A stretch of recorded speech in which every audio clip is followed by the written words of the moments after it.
To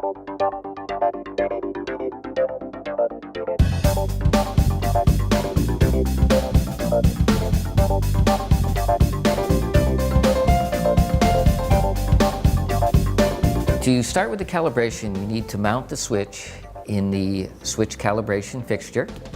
You need to remove the cover of the switch. There are 2 screws located on the front cover.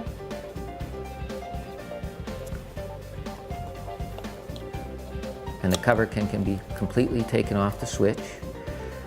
You will need the cover to understand the range and deadband of the switch. We'll just put the cover below. To wire the switch, you need to connect the contacts of the micro switch. The common contact would use a white wire on it. The center contact is the normally open contact, and that has a blue wire on it. And the normally closed contact here has a red wire on it. Ashcroft switches either have the contacts labeled on the micro switch with the screw terminals, or we use wires on them. We use this wiring code here that I've shown you, as white is the common, blue is the normally open, and red is the normally closed contact.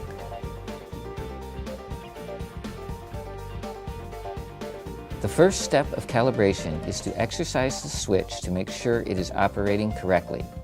To exercise a switch, start from 0 psi and increase to full range of the switch. In this case, 100 psi, and then return back to 0. This should be done 3 times. We want to set this as an increasing set point switch, so we're going to set it for 80 psi increasing. The idea is that you're going to raise the pressure of the switch to the desired set point and adjust the switch to turn on there. In this example, the switch will be already turned on, so we're actually going to adjust the switch to turn off, and then we will cause it to turn back on again at the desired set point. We will set and hold our 80 psi, which is our set point for an increasing pressure. We will then increase the set point of the switch by turning clockwise on the adjustment nut.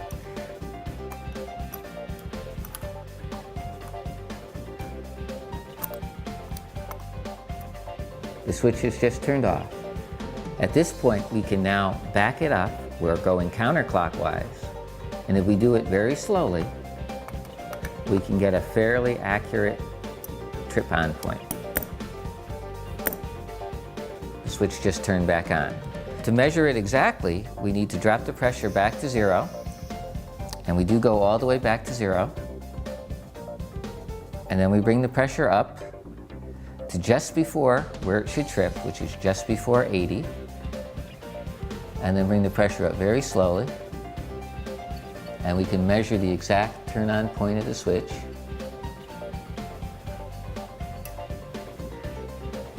Now we can measure the reset pressure by lowering it down,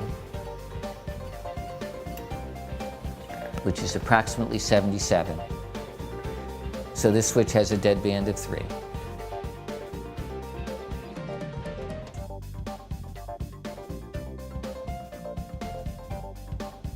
Now we're going to set a decreasing set point on a B700 switch.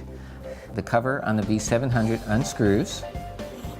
The B700 is an explosion-proof switch, and it's in an explosion-proof housing.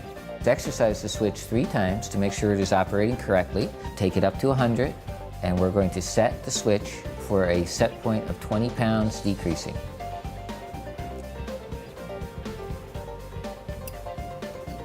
So we take it up to full range of 100, and then we would lower it down to 20. Now we notice that the switch is set higher than this, which is okay. We're going to adjust it, and so that it operates correctly in this sequence. So we would set our pressure to 20 psi, and now we would turn the adjustment nut in a counterclockwise to lower the set point of the switch. The switch just turned on. Now we'll very slowly turn it back in the opposite direction, the clockwise direction, until the switch turns off. Now we need to measure to see if we've set the set point exactly. So we will drop the pressure back to 0.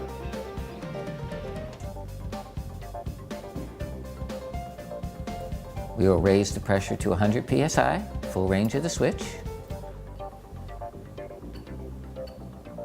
And then we will lower the pressure slowly down to where our set point should be.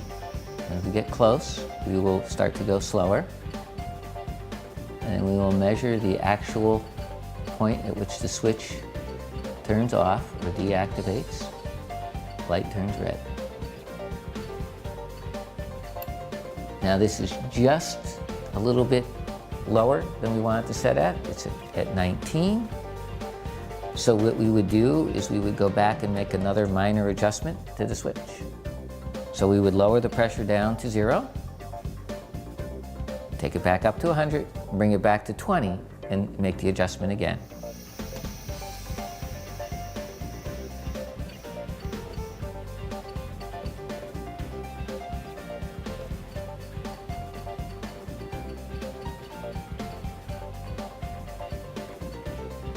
It's set at 20. Now we would make a slight adjustment until it reset. We would measure that set point by going back to 0 and taking it up to 100.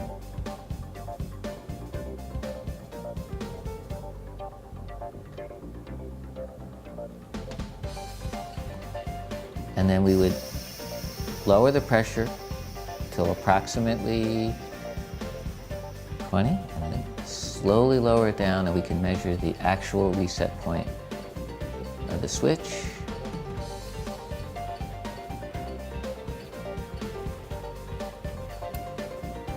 Much closer to 20, and then we can raise the pressure and measure the dead band of the switch, which is approximately 2 psi.